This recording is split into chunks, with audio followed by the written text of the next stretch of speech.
अस्सलाम वालेकुम। आज हम CC 3.1 चैप्टर 3 वेल्डिंग इम्परफेक्शन का जो पेज 7 है उस पर डिस्कस करते हैं। Effect of a poor toe blend. Poor toe blend के जो इफेक्ट हैं, जो असरात हैं, वो डिस्कस किए हैं इस आर्टिकल में। A very poor weld toe blend angle. इस वेल्ड का जो टो एंगल है वो बहुत पोअर है। इसका टो ब्लेंड एंगल 80 डिग्री है। यहाँ पे AC की जो डिग्री है वो 80 है और इसकी हाइट 6 मिलीमीटर है। और ये बिल्कुल भी एक्सेप्टेबल नहीं है क्योंकि इससे वेल टो पे हाई स्ट्रेस कंसंट्रेशन पड़ती है और अराउंड वेल्स टोज में इसके क्रैक आने के चांसेस भी बहुत ज़्यादा होते हैं। तो नेक्स्ट में हमारी an improved weld toe blend angle है। तो यहाँ पे जो वेल्ड टो का एंगल और एक्सेस वेल्ड मेटल की जो हाइट है वो तो लिमिटेड है, लेकिन इसका जो 3 मिलीमीटर इसकी हाइट है और इसका जो टो एंगल 30 डिग्री है, ये तकरीबन जो है एक्सेप्टेबल की लिमिट में आता है। और नेक्स्ट हमारा the excess weld metal height is within the limit but the toe blend angle is unacceptable. The access weld metal height is within limit but the toe blend angle is unacceptable। और यहाँ पर acceptable जो metal height तो limit है और यहाँ पर access weld metal की height तो limited है, लेकिन toe blend angle unacceptable है और 90 डिग्री toe blend angle है और इसकी जो access weld metal की height है वो 3 मिलीमीटर है। तो ये जो इसकी जो हाइट तो लिमिटेड है, लेकिन जो इसकी जो है टो एंगल जो है वो बहुत बैडली है, तो इसको यहाँ पे स्मूथली इसको ग्राउंड करने की ज़रूरत है।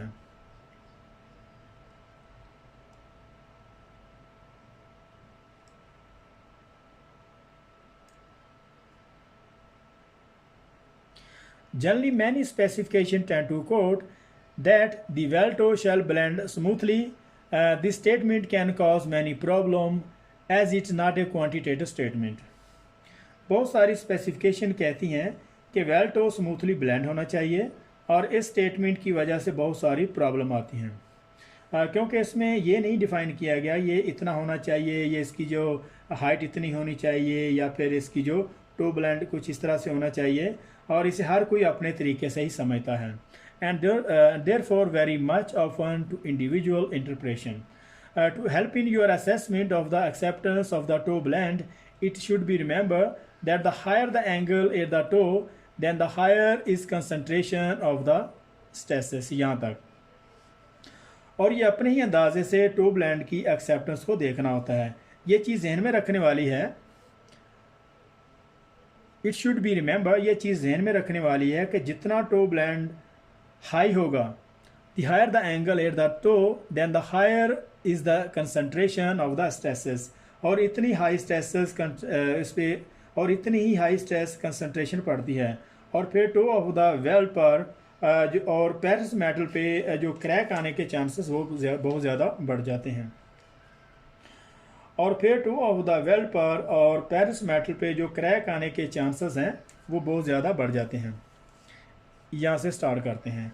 ए pour to blend will be present when the excess weld metal height is excessive or the weld profile is excessively bulbous। वो ये कह रहा है a poor toe blend will be present when the excess weld metal height is excessive। वो ये कह रहा है कि पोर टो ब्लेंड वहाँ होगा जहाँ पर एक्सेस वेल्ड मेटल की हाइट बहुत ज़्यादा होगी और वेल्ड बहुत ज़्यादा उभरा हुआ होगा।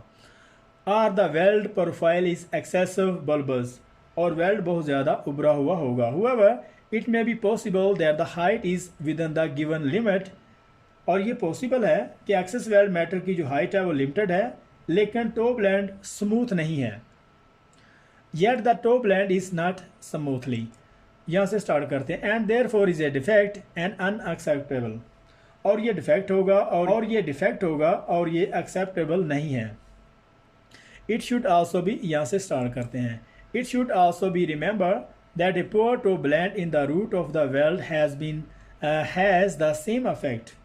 वो ये कह रहा है और ये चीज़ ध्यान में रखने वाली है कि अगर टो ब्लेंड रूट की तरफ है तो इसका अफेक्ट भी सेम रूट फेस ही की तरह है।